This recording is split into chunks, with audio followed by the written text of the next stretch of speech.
the Trevor Jackson Podcast. We're going to get into this conversation, though. Donald Trump said, we going in. We going in Chicago. Make your mind up on Chicago, though? Well, we're going in. I didn't say when. We're going in. When you lose, look, I have an obligation. This isn't a political thing.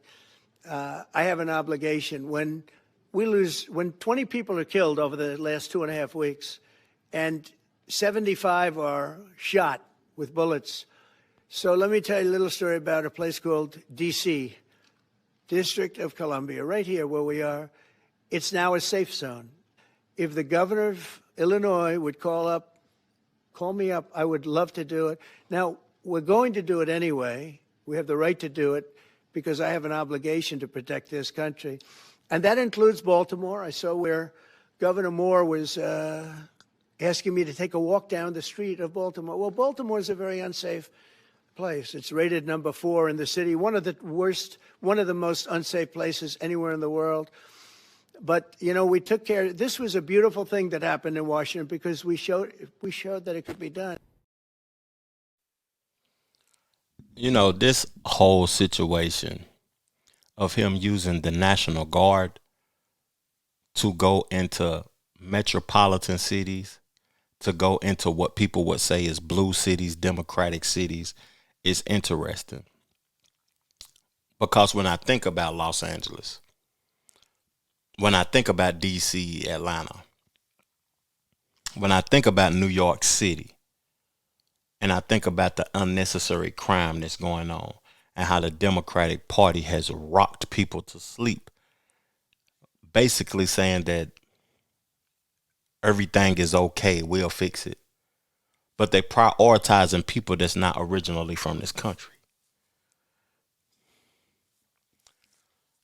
One thing I'm going to say is that I know capitalism plays a part in what's going on in these cities and these states, but you got a choice to make. If guns is being dropped off in your community, it doesn't mean that you got to use them against your own people. If drugs is being dropped off in your community, it doesn't mean you got to use them against your own people. When I think about him going to Chicago, I don't fear much, but it brings a fear to me. It brings a perspective to me that martial law is coming. And who will it impact? It will impact us all, not just black people. It will impact us all. But I want to play this clip of the Chicago mayor speaking on Trump bringing the National Guard to Chicago.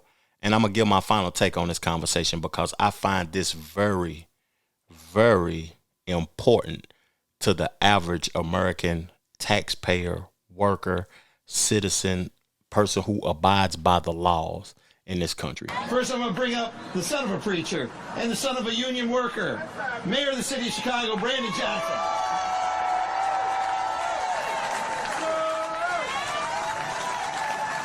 Let's go. Let me hear you, Chicago. Let me get you a little bit more noisy out there. Yes. No federal troops in the city of Chicago. No militarized force in the city of Chicago. We're going to defend our democracy in the city of Chicago. We're going to protect the humanity of every single person in the city of Chicago. And we got the baddest freaking labor movement in the city of Chicago, birthed right here. We're going to take this fight across America, but we got to defend the home front first. And the best way we defend the home front is to make sure that every single worker has a livable wage. That's why we abolished the sub-minimum wage in Chicago for brown and black women. They get raises on top of their tips. This is the city of Chicago, where we have given paid time off for over 1 million workers, 10 days off, the biggest city in America to ever do it. This is the labor movement, you all.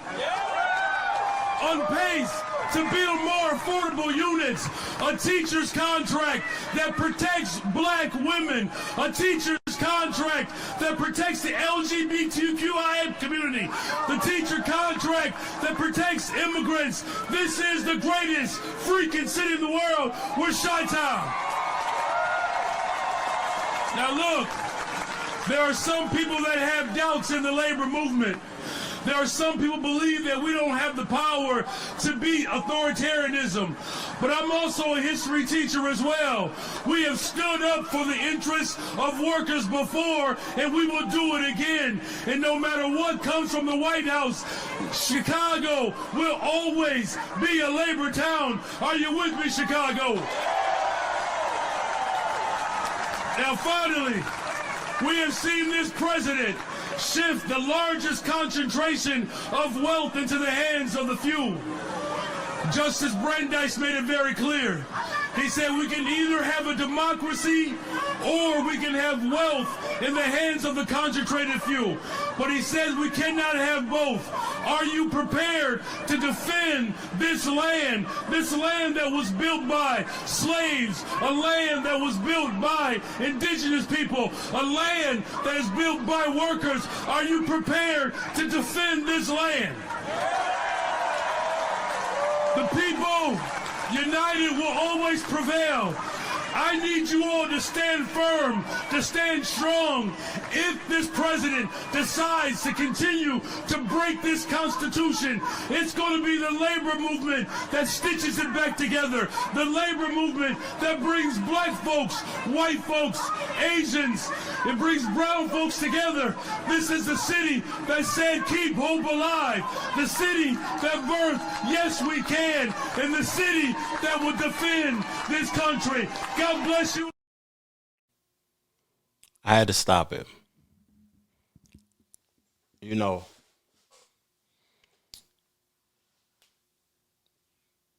Chicago has had Michael Jordan, Oprah, Kanye West, Malcolm X, the Minister Louis Farrakhan, Elijah Muhammad, a multitude of leaders and billionaires. And the violence hasn't ceased yet. You know, the wine done kicked in. I'm on that Federalist. Have y'all read the Federalist Papers? I'm on the Federalist Red Blend right now. And I want to say, you know, I want to react to a few things he was talking about. He talked about livable wages. He talked about protecting black women, LGBTQ members, and immigrants. You know, in America, when you speak about that, you know, that's a Democratic Party tactic because they feel like those are the people that's going to vote for them the most. And I feel as if, like, you know, nothing wrong with black women, LGBTQ, or immigrants. But you prioritizing them, you are excluding other races, other individuals. You should prioritize the whole. He also talked about defending this land, slaves, and indigenous people. Don't start speaking the FBA language for us to defend, but you're not protecting FBAs. You're protecting LGBTQ members and immigrants. Now, when the Democratic Party was in office and running office, and you was obtaining these billions of dollars, helping migrants get roofs over their head, giving them food stamps, giving them thousands of dollars, you didn't care about the black people at that time. Now that Trump is talking about bringing the National Guard into your city to curb the violence, now you care about black people. Now you care about black women. This is an atrocity. Real talk, man. That mayor don't care about y'all, man. Trump don't care about y'all neither. But the violence has to stop. One thing I want to say about that violence in Chicago is that, you know, this is how I want to close it off. I'm concerned. And the reason that I'm concerned is because I'm concerned that one of those young brothers or a few of those young brothers is going to come together and they're going to react with violence towards the military, towards the National Guard.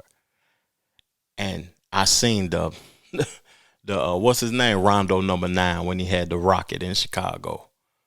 I seen those boys do crazy things on World Star and on certain videos that you can't get in Chicago. And I feel like they will protect their territory more than people in DC protected their territory with violence. And when they do protect their territory with violence, that's going to make Trump bring the Marines and put the whole country on a martial law. And that's just my concern. And young brothers in Chicago, YNs in Chicago, we got to stop harming each other, man. It shouldn't be that much hate in your heart. I don't got that much hate in my heart to want to hurt somebody else. That's just real talk.